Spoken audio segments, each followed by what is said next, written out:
everybody, what's up? Welcome back to A People's Historian, the show where we read about half an hour of history together. My name is Jason Kishinev, and for those of you who are not regular viewers, this is Lilith Mudpuddle. We are reading an Indigenous People's History of the United States by Roxanne Dunbar Ortiz, just about to start Chapter 3. Remember, if you like this show, if you like the episode, if you like what you hear, you know what to do. Now let's dig in. Chapter 3, Cult of the Covenant. And there's two biblical quotations from the book of Genesis. For all the land which thou seest, to thee will I give it, and to thy seed forever. Genesis chapter 13, verse 15. And I will establish my covenant between me and thee, and thy seed after thee in their generations for an everlasting covenant, to be a God unto thee, and to thy seed after thee. Book of Genesis, chapter 17, verse 7. Myth of the pristine wilderness. With the onset of colonialism in North America, control of the land was wrenched away from the indigenous peoples, and the forests grew dense so that later European settlers were unaware of the former cultivation and sculpting and manicuring of the landscape. Abandoned fields of corn turned to weeds and bushes. Settlers chopped down trees in New England until the landscape was nearly bare. One geographer notes, paradoxical as it may seem, there was undoubtedly much more forest primeval in 1850 than in 1650. Anglo-Americans who did observe native habitat management in action misunderstood what they saw. Captain John Palliser, traveling through the prairies in 1850s, complained about the Indians' disastrous habit of setting the prairie on fire for the most trivial and worse than useless reasons.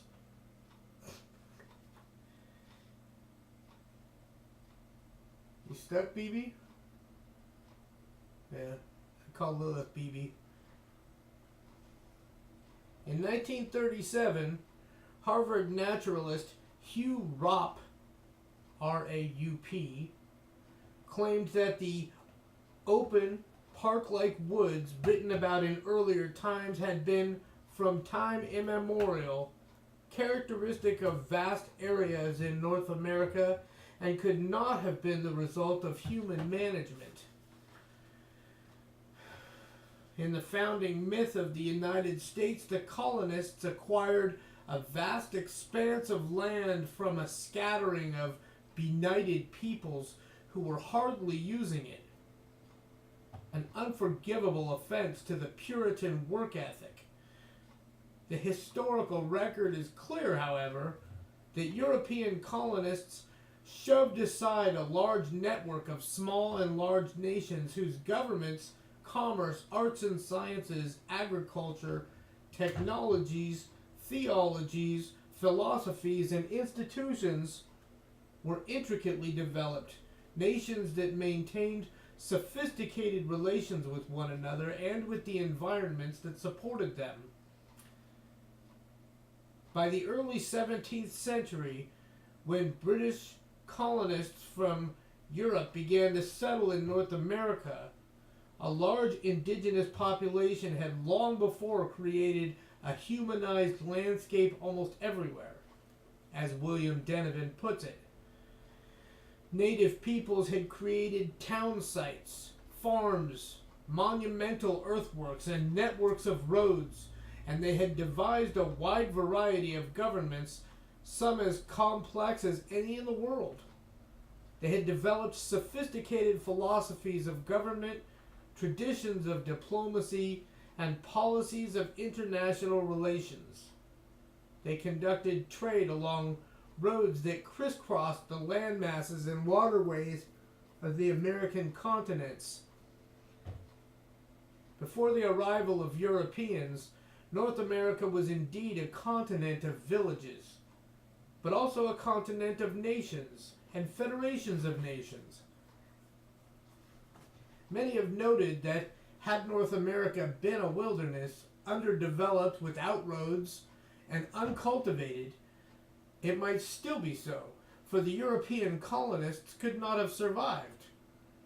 They appropriated what had already been created by indigenous civilizations. They stole already cultivated farmland and the corn, vegetables, tobacco, and other crops domesticated over centuries, took control of the deer parks that had been cleared and maintained by indigenous communities, used existing roads and water routes in order to move armies to conquer, and relied on captured indigenous people to identify the locations of water, oyster beds, and medicinal herbs. Historian Francis Jennings was emphatic in addressing what he called the myth that America was virgin land or wilderness inhabited by non-people called savages. European explorers and invaders discovered an inhabited land. Had it been pristine wilderness, then it would possibly... Is this a quotation? This is a quotation by Francis Jennings. European explorers and invaders discovered an inhabited land. Had it been pristine wilderness, then it would possibly be so still today. For neither the technology nor the social organization of Europe in the 16th and 17th centuries had the capacity to maintain of its own resources outpost colonies thousands of miles from home. Incapable of conquering true wilderness, the Europeans were highly competent in the skill of conquering other people, and that is what they did. They did not settle a virgin land. They invaded and displaced a resident population. This is so simple a fact that it seems self-evident. That was really not clear that that was a quotation, so I apologize about the confusion. The Calvinist origin story. All modern nation states claim a kind of rationalized origin story upon which they fashion patriotism or loyalty to the state. When citizens of modern states and their anthropologists and historians look at what they consider primitive societies, they identify their origin myths, quaint and endearing stories, but fantastic ones, not grounded in reality. There's way too many quotations in this sentence. I couldn't even quote reality. Yet many U.S. scholars seem unable or unwilling to subject their own nation-state's founding story to the same objective examination. The United States is not unique among nations in forging an origin myth, but most of its citizens believe it to be exceptional among nation-states. And this exceptionalist ideology has been used to justify appropriation of the continent and then domination of the rest of the world. And ain't that the truth? It is one of the few states founded on the covenant of the Hebrew Torah, or the Christian borrowing of it in the Old Testament of the Bible. Okay, well that sentence makes more sense now. Other covenant states are Israel and the now defunct apartheid state of South Africa, both of which were founded in 1948. Although the origin stories of these three covenant states were based on Judeo-Christian scripture, they were not founded as theocracies. According to the myths, although the people on the right may not know that, don't tell them I made that joke. According to the myths, the faithful citizens come together of their own free will and pledge to each other and to their God to form and support a godly society, and their God in turn vouchsafes them prosperity in a promised land. My, that does sound like the Bible, doesn't it? Very Canaan-like when they put it like that. The influence of the scriptures was pervasive among many of the Western social and political thinkers whose ideas the founders of the first British colonies in North America drew upon. Historian Donald Harmon Atkinson points to the way that certain societies in certain areas of their development have looked to the scriptures for guidance and likens it to the way the human genetic code operates physiologically. That is, this great code has, in some degree, directly determined what people would believe and when they would think and what they would do.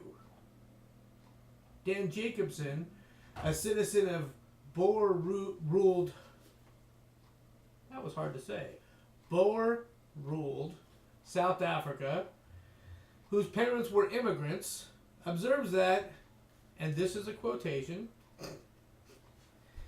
like the Israelites and their fellow Calvinists in New England, the Boers, B-O-E-R-S, for those of you who have never heard the word, believed that they have been called by their God to wander through the wilderness, to meet and defeat the heathen, and to occupy a promised land on his behalf. A sense of their having, on his behalf? A sense of their having been summoned by divine decree to perform an inelucutable historical duty has never left the Boers and has contributed to both their strength and their weaknesses. Well, that trips me out. Occupy the land on behalf of the people you're occupying?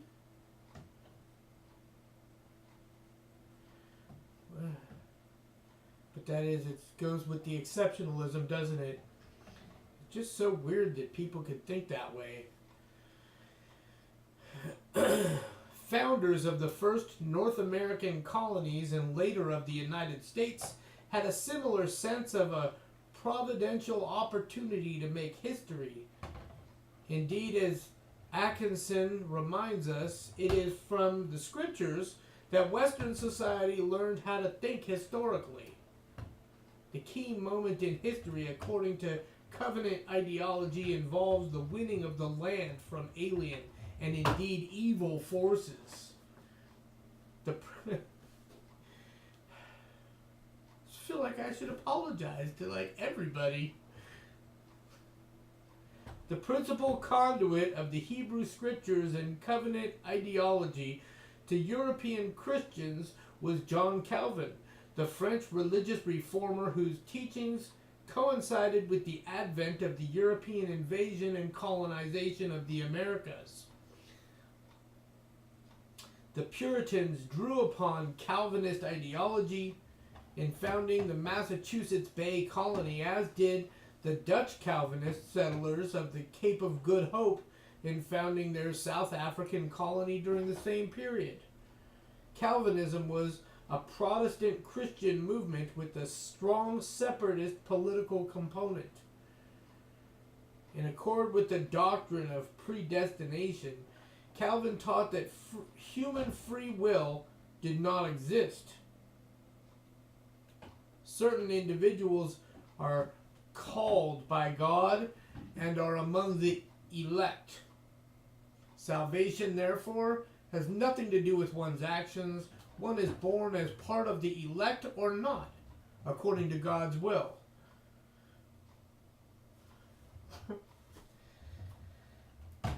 Although individuals could not know for certain if they were among the elect, outward good fortune, especially material wealth, was taken to be a manifestation of election. Conversely, bad fortune and poverty, not to speak of dark skin, were taken as evidence of damnation. This is a quotation, The attractiveness of such a doctrine to a group of invading colonists is obvious, Atkinson observes, for one could easily define the natives as immutably profane and damned, and oneself as predestined to virtue. And whenever you're gonna just declare that anybody who's wealthy is, blessed by God, and anybody who's not is damned, you're just reinforcing the status quo. You are giving power to those with power. Yes. Yes. Since another sign of justification was a person's ability to abide by the laws of a well-ordered society, Calvin preached the obligation of citizens to obey lawful authority. In fact, they should do so even when that authority was lodged in poor leaders. One of the seeds for My Country, Right or Wrong. Is that a Christian song? I don't know any Christian songs. Calvin led his Huguenot followers across the border into Geneva, took political control of the city-state, and established it as a republic in 1541. The Calvinist state enacted detailed statutes governing every aspect of life and appointed functionaries to enforce them. The laws reflected Calvin's interpretation of the Old Testament. Dissenters were forced to leave the Republic, and some were even tortured and executed. Although the U.S. Constitution represents for many U.S. citizens a covenant with God,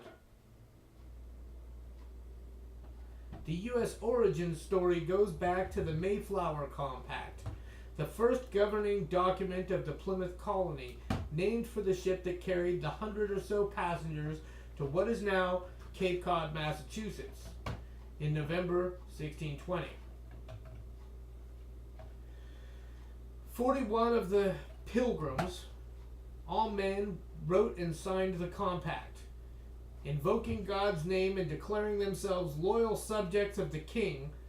The signatories announced that they had journeyed to northern Virginia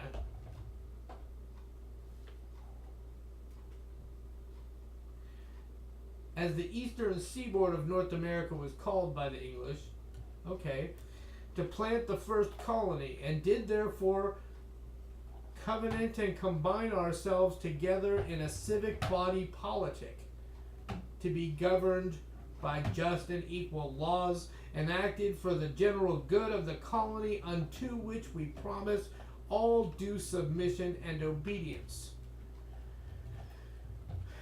The original settlers of Massachusetts Bay Colony, founded in 1630, Massachusetts Bay Colony was considered part of Virginia. It's so confusing. Let's just roll with it, though. The original settlers of Massachusetts Bay Colony, founded in 1630, adopted an official seal designed in England before their journey. The central image depicts a near-naked native holding a harmless, flimsy-looking bow and arrow, and inscribed with the plea, "Come over and help us." Wow, that is insulting as hell, isn't it? Nearly 300 years later, the official seal of the U.S. military veterans of the Spanish-American War, the invasion and occupation of Puerto Rico, Cuba, and the Philippines, showed a naked woman kneeling before an armed U.S. soldier and a sailor with the U.S. battleship in the background. One may trace this recurrent altruistic theme into the early 21st century, when the United States still invades countries under the guise of rescue. Ooh, yes, it does.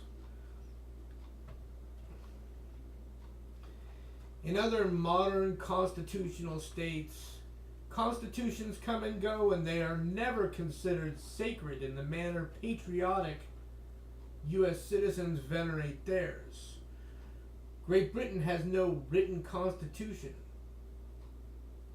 The Magna Carta arguably comes close, but it does not reflect a covenant. U.S. citizens did not inherit their cult-like adherence to their Constitution from the English. From the Pilgrims to the founders of the United States and continuing to the present, the cultural persistence of the covenant idea, and thus the bedrock of U.S. patriotism, represents a deviation from the main course in the development of national identities. Arguably, both the 1948 birth of the State of Israel and advent of nationalist party rule of South Africa were emulations of the U.S. founding. Certainly many U.S. Americans closely identify with the State of Israel as they did with Afrikaner-ruled South Africa. Patriotic U.S. politicians and citizens take pride in exceptionalism. Historians and legal theorists characterize U.S. statecraft and empire as those of a nation of laws rather than one dominated by a particular class or group of interests, suggesting a kind of holiness. The U.S. Constitution, the Mayflower Compact, the Declaration of Independence, the writings of the Founding Fathers, I'm just thinking the Federalist Papers fits in there, but she doesn't mention that, but that's okay. Lincoln's Gettysburg Address, the Pledge of Allegiance, and even Martin Luther King Jr.'s I Have a Dream speech are all bundled into the covenant as sacred documents that express the U.S. state religion. An aspect of this most visible in the early 21st century is the burgeoning gun lobby, based on the sanctity of the Second Amendment to the Constitution. In the forefront of these Second Amendment adherents are the descendants of the old settlers who say that they represent the people and have the right to bear arms in order to overthrow any government that does not, in their view, adhere to the God-given covenant. Parallel to the idea of the U.S. Constitution as covenant, politicians, journalists, teachers, and even professional historians chant like a mantra that the